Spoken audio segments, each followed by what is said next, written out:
Yan, so what's up mga farmers, good morning po, welcome back to my channel, Sir Cha the Farmer, ang guro magsasaka ng Sibungas, Cebu, Philippines.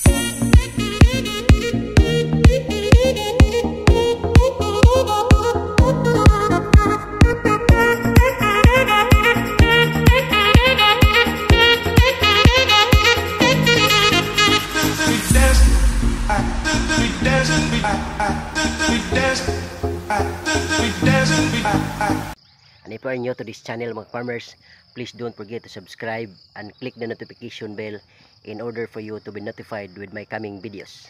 Thank you and enjoy this vlog.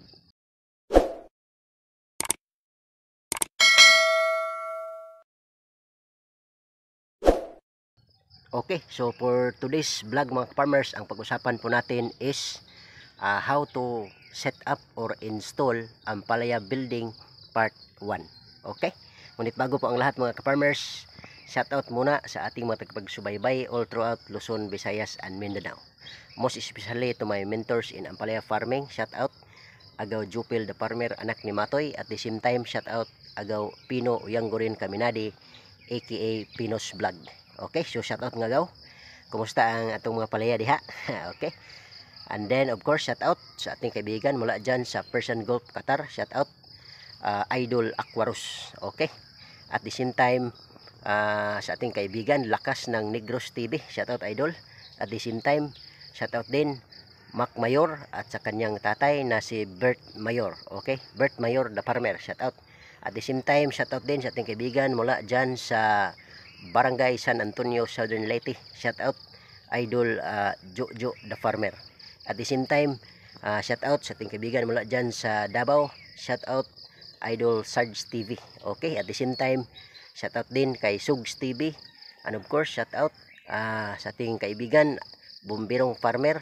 At the same time, Grege Farmer, Police Farmer. At the same time, Salvador Farmer ng Antique, shoutout. At the same time, shoutout din Lugalag. And of course, dito sa atin, shoutout Boss Ayan Vlogs ng Cagay, Sibungas, Cebu. And also, shoutout Papan Tabines, Baya Angelo Lianos. Okay, so shoutout din sa kaibigan natin mula sa Duguan, Sibungas, Cebu, sa Redondo family, Lolo Alberto Redondo, shoutout. Lola Joy Redondo, shoutout. At the same time, shoutout din sa kanyang tatlong anak na babae, shoutout Ate Tessa Sordilia, shoutout Ate Ivy Sevilla, at the same time Ate Janice Francisco, at sa kanilang apo, no, shoutout Pete Andrew Sevilla, aking estudyante. Okay, so yan mga farmers, at hindi po natin patatagalin dahil tumagal na. Pag-usapan natin is how to set up or install Ampalaya Building Part 1. So let's go. Yan, so good morning mga farmers, no. Today is February 17, 2024, Saturday. Okay, so welcome back to my channel, Sir Cha the Farmer, ang gurong magsasaka ng Sibungas, Cebu, Philippines. So sa topic na ito mga farmers, ang pag-usapan natin is how to set up or install Ampalaya Building Part 1. Okay, so sisimulan ko po yung ating topic dito mga ka-farmers. So meron ako ipapakita sa inyo mga farmers and guess what will be the use of these materials. Okay, unang-una, yan. Okay, yan mga farmers. So alam natin this is used motorcycle wheels or yung gulong ng mga motorsiklo. Yan. So ano ba ang gamit nito? We are going to recycle these gulongs or motorcycle wheels para po magamit natin dito sa ating ampalaya. So ito po ang itatampok ko sa topic na to, how to set up or install Ampalaya Building Part 1. Okay, so yan, kung nakikita nyo mga farmers, meron tayong mga naiilatag na mga gulong sa area. Yan, so ngayon mga farmers, ipapakita ko rin yung in-install natin or sinit up natin na gulong bilang part sa ating paghahanda sa Ampalaya Building. Okay, so dito siya mga farmers. If you can observe, ito yung ating first plot, ano? Yan, so meron ng mga poste. Yan, hanggang doon sa pinaka-last. So pag-usapan din natin yung poste mga farmers part 2. Okay? So dito muna tayo focus. So mula dito sa poste na to mga farmers, ito yung tinatawag nating mother post, no? So inang poste kasi dalawang ina ang meron sa isang plot. So first post saka yung pinaka-last, yun po ang dalawang ina na poste sa ating plot. So ngayon, this one mga farmers ay connected ito dito sa gulong. Yan. So ganito ang magiging forma mga farmers. Yan. Okay. So paano ba ginamit natin yung mga used na mga gulong is ito po mga farmers. Ang purpose nito mga farmers as part of our discussion, ang palaya building part 1. So ang una ko pong ginawa as practice and also I have learned from Agaw Pino. Uyanggurin Kaminadi. Okay, so ang natutunan ko is ito. Gamitin natin yung mga used na gulong para sa paghahanda sa ating building. So nung una mga farmers, maghuhukay po tayo ng dito sa lupa with the measurement of the size sa gulong na gagamitin natin. So mostly ang ginagamit natin is 70-80, 80-80 or 2.75 or 2.75 na gulong. So kaya ganyan ang ating butas, yung hinukay natin. So ang gagamitin natin mga farmers, yung gulong ay papasok natin dyan. Yan. Pagkatapos lalagyan natin ng mga bato dyan sa loob. Pagkatapos tatabunan ng lupa. Tapos anong pangalan nito? Tabunan, tapos siguraduhin na yung pagtabon ay matibay kasama na yung mga bato. Kasi dito po natin i-connect yung ating twine o kaya tie wire papunta doon sa mother post. Kasi mga farmers, ito tinatawag ito dito sa Visayas na banting. Ito po ang nagbibigay ng tibay sa buong Ampalaya area. Kaya kailangan ito matibay na matibay talaga, kasi pagdating ng araw na mag-boom na yung bunga ng ating mga ampalaya, sobrang mabigat na. So itong mga banting mga farmers ang nagbibigay lakas sa ating ampalaya para hindi bumagsak. Kasi ito po ang magkakaber sa lahat ng weights dito sa ating plot. Kaya ganyan mga farmers. Okay. So ito mga farmers, ang distance nito is magdepende sa distance ng iyong plot. So in my side, ngayon nag 4 meters ako mga farmers, kaya mula dito sa poste sa plot hanggang doon sa kabila is 4 meters, ganyan dito. So 4 meters distance, nandyan din yung ating banting na gumamit tayo ng gulong, ganyan. Okay, magkabilaan po to mga farmers, dito at saka doon sa kabila meron ding gulong doon, kasi itong dalawa ang tatanggap sa lahat ng bigat ng ating ampalaya. So yan. So actually mga farmers, yung ating ampalaya is talagang kailangan ng pagapangin dahil meron na silang bungot. Yan, may nostrils na mga farmers, you know. Malapit na umakyat yan. Tulad nito mga farmers. Yan, so may nostrils na, may bungot na. Yan yung vines na gamitin nila pag-akyat. So, yun mga farmers, banting, no? Gamit ang gulong. Part 1. So, ito ang inuna ko mga farmers, kasi yan po ang pinaka-importante sa building. Yung mga poste, normally, nandyan talaga yan, sa gitna.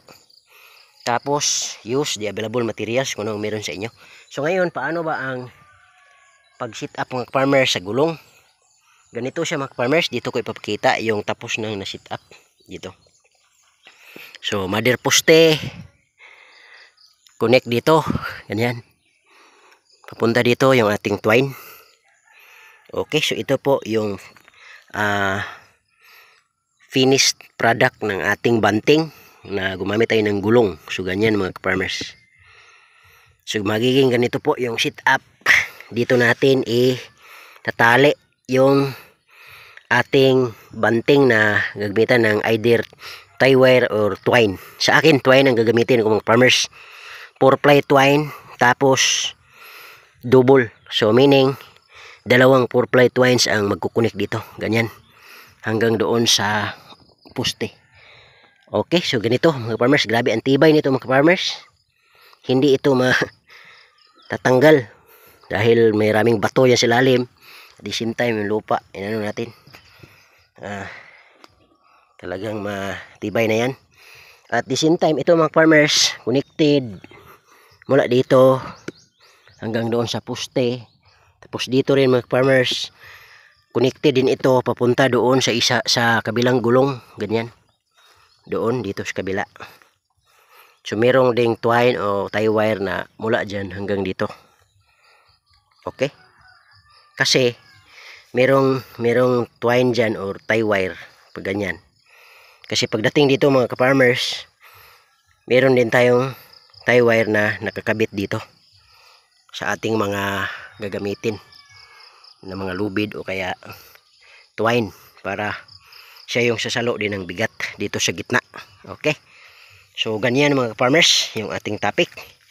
And I hope meron kayong nakuhang ideya dito dahil talagang napaka-importante nito mga farmers. Okay, yan o. Yan. Ito is ano to? 300. Okay. Parang ano ba? 3.00 yung size ng gulong. Okay, so ganyan. So itong first 6 plots mga farmers ang inuna ko kasi ito yung una nating naitanim. So 10 days na to ngayon mga farmers. And then since 10 days nila ngayon, bukas or pwedeng mamayang hapon, mag-a-apply na tayo ng ating first fertilization. Abangan nyo na lang yung topic mga farmers. Ganyan. So dito. Okay. So once again mga farmers, huwag tayong gumasto ng malaki para sa ating mga materialis kasi meron naman tayong mga motor. So yung huwag nating itatapon yung mga gulong dahil ito po ang gamit.